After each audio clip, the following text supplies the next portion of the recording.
Welcome to the CBS News Miami special 2023, A Year to Remember. I'm Elliot Rodriguez. And I'm Lauren Pastrana. We begin with the big local news stories that captured our attention and yours. Here's CBS News Miami's Hank Tester. First on the home front, South Florida residents hammered by inflation, the cost of groceries, gasoline. But most disturbing, rent soared as thousands from across the nation moved into Miami-Dade and Broward counties. They were seeking respite from high taxes, crime, and the high cost of living. But along the way, driving up our home prices. Lack of affordable housing impacted the service industry. Many folks just could not afford to live here. I live in Hialeah and I pay too much for rent. And how much is that? I pay $3,000 a month. There was the weather, in one word, hot, all year long. Summer temperatures prompted concern for outdoor workers. Ocean waters so warm, coral reefs bleached. April, there was that big rain in Broward. Almost 26 inches of rain fell in 24 hours on and around the Fort Lauderdale Hollywood International Airport. Homes and businesses flooded, the streets littered with abandoned cars, and the Fort Lauderdale Hollywood International Airport was completely closed. Homeowners in the area, many without flood insurance, saw their homes swamped with rainwater that stood for days. It took 4 days for the water to subside before the Figueroas could get back into their Edgewood home. Mid-November, the rains came again, heavy in Broward County again, a record setting in the traditional dry season. CBS News broke the news that the mayor of North Miami Beach, Anthony D. Filippo, was arrested on illegal voting charges after authorities accused him of voting from a North Miami Beach address he didn't live at. He was suspended by Governor Ron DeSantis. Miami Beach hires the city's first black chief of police. Wayne Jones, a 27-year veteran of the force, sworn in front of a cheering crowd. The new chief faces high-profile struggles to manage spring break crowds and related crime impacting Ocean Drive. I think if the city's ever going to overcome spring break as we know it today, it's going to take a comprehensive and collective effort. Shocking news from Tampa. I asked yesterday, as soon as I heard, for everybody to pray and pray hard for our director and his family. July, Miami-Dade Police Director Freddie Ramirez attempts to take his life after an incident at a Tampa hotel. Police called to the hotel about a domestic disturbance involving a gun. Ramirez and his wife were questioned but let go. Hours later, while driving with his wife back to Miami, Ramirez put a gun to his head and pulled the trigger. He survived, losing an eye. The incident ended his campaign for the newly created elected position of Miami-Dade County Sheriff. The only person to blame was that monster. BSO School Resource Officer Scott Peterson accused of failing to aggressively pursue the Marjorie Stoneman Douglas mass shooter. He was acquitted on all counts of felony child neglect, culpable negligence, and 1 count of perjury. 17 students and faculty died in the school massacre. Family members not happy. He didn't do the right thing. He ran away. School districts wrestled with what students could read and could not read in school libraries. Organized groups on both sides of the issue, vocal at school board meetings. All the books that I have reviewed have a very extensive objective history in them. A fitting goodbye for the man and his songs that for many in South Florida was the soundtrack of their lives. Jimmy Buffett moved on to that Margaritaville in the sky. Key West, where Buffett honed his career, turned out a huge farewell on Duval Street. Hearts heavy, but full of celebration for the icon who gave us wisdom like, if life gives you limes, make margaritas. That's how the year went. Looking ahead, again, we remember Jimmy Buffett, who left us with, we got to roll with the punches, play all our hunches, make the best of whatever comes your way. I'm Hank Tester, CBS News, Miami. Local and state politics were huge headline makers in 2023. Here's CBS News Miami's Jim DeFeeti with the highlights of a political year to remember. Anyone who thought 2023 was going to be a quiet year in politics here in Florida because it was an off year hasn't spent much time in the Sunshine State. Like 7-Eleven, the wild and crazy never closes in Florida, and we saw that this year. Let's start with Ron DeSantis. Coming off a huge re-election win in 2022, 2023 was supposed to be Ron DeSantis' year. He was being hailed as the Republican who could take out Donald Trump and win the presidency. But the campaign got off to a slow start, and for months he kept denying what everybody already knew. I'm not a candidate, so we'll see if and when that changes. That slow start allowed Donald Trump to attack DeSantis in that Trumpian way. Ron DeSanctimonious at 10%. Including this attack based on a news story that claimed DeSantis had a unique way of eating pudding. Ron DeSantis loves sticking his fingers where they don't belong. And we're not just talking about pudding. DeSantis has his dirty fingers all over senior entitlements. And then when he did get in the race, his announcement on Twitter with Elon Musk was filled with glitches. All right, well, it's certainly an incredible honor to have Governor DeSantis make this stark announcement.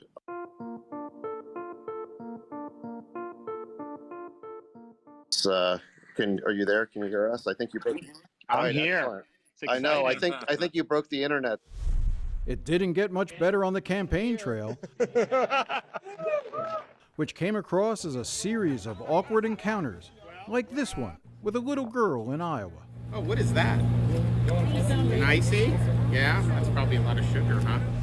As all of that early promise evaporated and voters got to meet and hear from Ron DeSantis, his poll numbers through the summer and into the fall plummeted. Many of his big donors have stopped writing checks, and it will all come down to how he does in Iowa on January 15th. But as bad a year as DeSantis is having, it's nothing compared to Miami City Commissioner Alex Diaz de la Portilla. First, he was arrested on bribery and corruption charges, which he vehemently denies. The same thing that's happening to President Trump at the national level with four different false prosecutions is happening to me in Miami at the local level. Then he was suspended from office by the governor, lost his family home in a foreclosure sale, according to the Miami Herald, and if all that wasn't bad enough, he lost in a bid to regain his seat in November. In other embarrassing City of Miami political news, 2023 saw Miami's mayor, Francis Suarez, run ever so briefly for president, but he failed to even make the debate stage. He's now facing an ethics investigation, as well as questions as to whether or not he used his office for personal gain by helping a developer who hired him as a lawyer. Speaking of ethics, the irascible Miami City Commissioner Joe Carollo was found liable in federal court of violating the free speech rights of two Little Havana business owners and was ordered to pay $63 million in damages. Once and for all, it feels great to finally smush that cucaracha. This year also saw voters elect a new mayor on Miami Beach in a race that grew ugly in the home stretch, as a report in the Miami Herald uncovered complaints from multiple women who allege Commissioner Steve Miner sexually harassed them, a claim he denies. Miner held on to win the mayor's race. And what year wouldn't be complete without the ultimate Florida man story, the many alleged crimes of Donald Trump? The former president's journey through the legal system made a stop in South Florida, with federal prosecutors charging him for keeping classified documents at his home in Mar-a-Lago, including in one of his ornate bathrooms. Following his arraignment, he even stopped by Versailles. Thank you, everybody. Thank you. Thank you. Thank you, everybody. Not bad for an off year. Can't wait to see what 2024 brings. I'm Jim Nafidi, CBS News Miami. Weather made big news here once again in 2023. Hurricanes were not an issue for us, but flooding rains were. Here's next Weather Chief Meteorologist Ivan Cabrera. And from the next weather perspective, we're going to take a look back at 2023. And there are 3 events that we're looking at here. Of course, we're going to start in April with the great spring flood. We'll move on to the hurricane season and then talk about the record heat that we had all summer, ending, one of the hottest, in fact, the hottest year on record here in South Florida. But this was the setup for that big flood that we had in April. Frontal boundaries stalled out, and then all of a sudden we had these showers and thunderstorms that just trained over the same area, and it was relentless here with the amount of rainfall. The air mass was so tropical that we were looking at 2 to 3 inches an hour, and that's exactly what we ended up getting in just a few hours. Fort Lauderdale Airport recorded one of the greatest rainfall tallies of all time here, 25.9 inches. And of course, not only impacted Fort Lauderdale, but the rest of South Florida with the residual impacts as far as the gas lines that we had to deal with because of Port Everglades. We'll get to that, but there's Hollywood at 18 and down to Coconut Grove at 13 inches of rainfall in a short amount of time, and the National Weather Service issued a flash flood emergency. It's a rare advisory that goes out when things are, well, life-threatening, and that certainly was. Airport closed for 2 days. We had that, and then, of course, fuel distribution was halted for a time. We've lost multiple plants up in Port Everglades, and so all of us ended up in gas lines, kind of what we typically do after a hurricane. This did not have a name, but it wreaked havoc here, and estimated economic losses of up to $100 million. Into the hurricane season we went. It was the 4th busiest season on record. We had 20 named storms, 7 of which became hurricanes, and 3 of those became intense hurricanes. Busiest, or 4th busiest on record, but didn't feel like it, right? Because we didn't have that much activity except for Idalia, which hit our state. But there are the tracks from the storms. Notice what's missing here. Not much action in the Caribbean, and the reason for that, we got the assist from El Nino, which typically favors some strong winds up there. And so any system that tried to get going had a hard time doing so, and any that tried to enter the area was sheared apart. We did, of course, have this feature. That was Arlene that just kind of fizzled out over the Gulf, and then we had 3 landfalls in the U.S., 2 tropical storms in Harold and Ophelia, and then the one lone hurricane that made landfall in our state up at Keaton Beach as a Category 3 storm with 125 miles an hour. Then on to the record heat of the summer. Incredible heat. Each day we were talking about records. The criteria was changed a bit, so we had a lot more heat advisories, and that went to the old heat warning was 113 feels like temperatures for 2 hours. They dropped it to 110, so a lot of us got into that. In fact, back on July 16th, they issued the first ever excessive heat warning here across Miami. It was a sweltering day, and it felt like about 115 degrees. We're hoping for a cooler year next year, and it doesn't have to be that much cooler because look at what we did in 2023. This is going to go down 2023 as the hottest year on record here in Miami. Water temperatures were out of hand as well. That created a bleach for the coral here. The coral bleached out, and it was just an ominous sight, right? But the temperatures cooled off, and they were able to recover, thankfully. So hopefully next year will be even less busy for us. Either way, we'll be ready at Next Weather. Still ahead on the CBS News Miami special. South Florida sports fans, 2023 has indeed been a year to remember for you. Plus, the year in entertainment, from the big strikes to the Oscars and Grammys and everything in between. We're taking a look back next. Welcome back. 2023 was a great year for local sports fans. Sure was. Chances are your favorite team gave you something to shout about. CBS News Miami Samantha Rivera has our sports year in review. The world of sports gave us a 2023 to remember, truly making South Florida the place to be when it came to sports. So let's take a second to rewind and relive all the fun. Going all the way back to January, when the Dolphins made their first postseason appearance in 6 years. After Tua Tagovailoa failed the concussion protocol, though, it was backup QB Skylar Thompson who tried to lead the way in Bills Mafia territory. The Fins would ultimately fall 34-31, hungry to return stronger and better. The offseason moves began in March when cornerback Jalen Ramsey joined Miami. The excitement was short-lived, though, with Ramsey tearing his meniscus in training camp and undergoing surgery. What the rest of the world thought might have been the end, though, was really only the beginning for Ramsey, making a remarkable return to the field in just 3 months. While the Dolphins have certainly turned heads with their success during the season, they've also had their fair share of injuries scattered throughout. Most recently, linebacker Jalen Phillips, who was just starting to find his stride with the team, was ruled out for the rest of the season after tearing his Achilles during their win over the Jets in the first ever Black Friday game. The Dolphins continue to have his back, though, focused on their goal of having a second consecutive postseason and hopefully winning their first playoff game since 2000.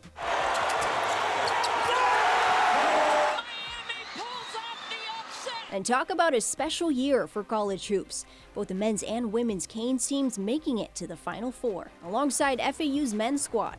A March truly filled with madness would come to an end, though, when the Canes lost to LSU and UConn, with FAU falling to San Diego State. Meanwhile, Mario Cristobal's Canes football team began the year with high expectations, with one of the top recruiting classes in the country and another chance for quarterback Tyler Van Dyke to improve and move past his injuries. Things certainly looked promising, starting out the season 4-0, but somewhere along the way, Miami lost their rhythm and finished the regular season 7-5. And then there was the Heat, starting out as an 8 seed, making an improbable journey to take down the Celtics and become this year's Eastern Conference champs.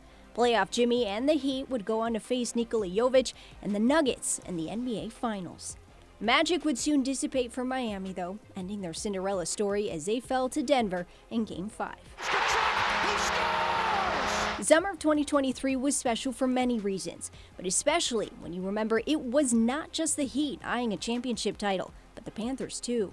Another 8-seed team putting South Florida on the map. The Cats became Eastern Conference champions after sweeping the Carolina Hurricanes, punching their ticket to the Stanley Cup Final for the first time since 1996. Standing in their way were the Las Vegas Golden Knights. While the Panthers managed to win at least one game, their first ever Stanley Cup Final victory at that, their magical story would end there, falling to Vegas in Game 5. And last but most certainly not least, 2023 brought us the year of Messi Mania. The Moss brothers and David Beckham somehow managed to convince the greatest soccer player in the world to leave Europe and bring his talents to South Florida. Lionel Messi signed on to join Inter Miami through 2025, joining his former Barcelona teammates Jordi Alba and Sergio Busquets. Together, the group helped Inter win their first ever trophy, bringing home the League's Cup title. While Inter didn't make the playoffs this year, you can bet they have their eyes set on doing just that next season. Samantha Rivera, CBS News Miami. And it was a memorable year for the Miami Marlins. They punched their ticket to the postseason under first-year manager Skip Schumacher, but eventually lost to the Phillies. When it came to entertainment in 2023, strikes ground the industry to a halt. A doll ruled the box office, and history was made at the Oscars. Here's CBS News Miami's Danya Backus. Television, movie, and streaming production went dark for several months as Hollywood writers and actors went on strike over payments for streaming and the use of artificial intelligence. Writers, all for 148 days, settled first. Actors were on the picket lines for 118 days. Analysts say the twin strikes cost the economy around $10 billion. Michelle Yeoh became the first Asian to win Best Actress at the Academy Awards. Her film Everything Everywhere All at Once dominated the Oscars with 7 awards, including Best Picture. Hi, Barbie. Hi, Ken. Barbie ruled the box office. The film about the iconic doll was the highest grossing movie of 2023, raking in more than $1 billion worldwide. Barbie and the film Oppenheimer about the creation of the nuclear bomb opened simultaneously, prompting theaters to show the two as Barbenheimer, a double feature. The idea first blew up the internet with memes. I'm James Corden for the last time. This is the Late Late Show. James Corden bid farewell to late night TV, leaving his Late Late Show with James Corden to pursue other opportunities, wrapping up an 8-year run on CBS. Beyoncé made history at the Grammys, snagging 9 awards for her album Renaissance, bringing her career-long total to 32 Grammys, the most of any female artist. Taylor Swift's Eras Tour, currently overseas, played to sold-out arenas across the U.S. and even made the earth move. Seismologists in Seattle say fans at Swift's concerts at Lumen Field made the ground shake. The Time Person of the Year for 2023 also created a frenzy at the theaters with her concert movie. I don't know what to think about us. I'm a rock star. Dolly Parton became a rock star with her album of collaborations with rock and roll musicians. She also set 3 new world records, including the female artist with the longest span of #1 hits on the top country albums chart, 43 years. The Rolling Stones released Hackney Diamonds, their first new album in 18 years. The final curtain dropped for Phantom of the Opera after 14,000 performances spanning 35 years on Broadway. There were also controversies. Lizzo was sued for sexual harassment by some of her former backup dancers. And the music video for Jason Aldean's Try That in a Small Town was pulled from CMT and labeled by some as being pro-violence and pro-gun. I left my heart. Tony Bennett died at the age of 96, just 2 weeks short of his birthday. Soulful diva Tina Turner died. And actor Paul Reubens, who was best known for his character Pee Wee Herman, passed away after a battle with cancer. He was 70. Those are some of this year's top entertainment stories. Danya Backus, CBS News. Stay with us. We'll be back with a sneak peek ahead to 2024. Welcome back. With the book just about closed on 2023, we thought it was a good idea to look at what lies ahead. 2024 is shaping up to be another wild year in politics. CBS News Miami's Jim DeFeeti gazes into the future and has our report. Now I know what you're thinking. 2024 is going to be dominated by the presidential race. I think it's the most important election in the history of our country. We've got a fight in our hands. And my question to you is simple. Are you with me in this fight? And while it appears that it will be a contest between Trump and Biden, politics can be a funny business, and a year is a very long time. Ron DeSantis is hoping the evangelicals in Iowa deliver him a miracle in the Buckeye State on January 15th. And Nikki Haley is still trying to show Republicans she's the best Trump alternative. We need to stop with the culture of losing, and we need to create a culture of winning. The only way we're going to win the majority of Americans is when we leave the negativity and the baggage behind. But beyond the presidential election, there are a number of races here in Florida that will also have a big impact on all of us. Rick Scott, who is running for re-election to the United States Senate, is being challenged by former Congresswoman Debbie Murkisell-Powell. Our local members of Congress are all up for re-election, many facing challengers, including Carlos Jimenez and Maria Elvira Salazar. And we'll have state legislators and school board members in contentious fights this year. We will also likely see statewide constitutional amendments on the ballot in November to legalize marijuana and to protect a woman's right to have an abortion. But it is the upcoming races at the county level which are also going to provide a lot of drama in the coming year. For the first time in Miami-Dade, voters will elect a sheriff and an election supervisor. Those races will all be partisan affairs, and there are already more than a dozen candidates in those races. Of course, we also don't know what type of political firestorm will emerge during the legislative session that gets underway in Tallahassee next month, nor do we know where the next political scandal will arise. All we know for sure is that because this is Florida, it will only be a matter of time. I'm Jim DeFeeti, CBS News Miami. That's going to do it for this CBS News Miami special. I'm sure you'll agree that 2023 was indeed a year to remember. Whatever might come our way in 2024, we'll be here to bring it to you and help you get through it. On behalf of all of us here at CBS News Miami, we thank you for joining us. Happy holidays and Happy New Year.